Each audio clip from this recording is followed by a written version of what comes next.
এটা আপনার এসএল 75 দিছিলাম, বুঝাইছেন? হ্যাঁ, 75 বীজই সবচেয়ে সুন্দর, মানে এসএল 75 গুলাই ভালো আসে।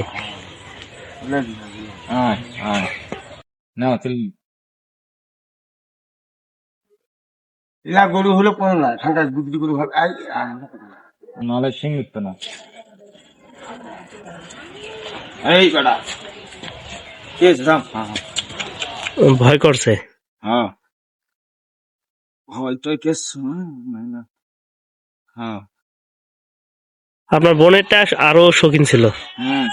আছে, ওটা বেঁচে কিনা বিক্রি হয়নি, ওটা পালার জন্য।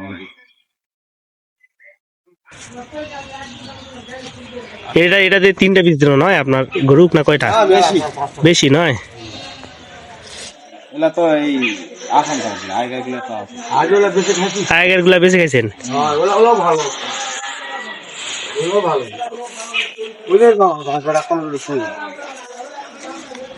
এটার পর তো যে আজকে যেটা বীজ দিল ওইটা নাকি? এটাই তো শেষ বাছুর। এটা প্রথম, এটা প্রথম। আরে আজকে দিন এটা দ্বিতীয় বড় গুলা বেঁচে খাই ফেল দিছি।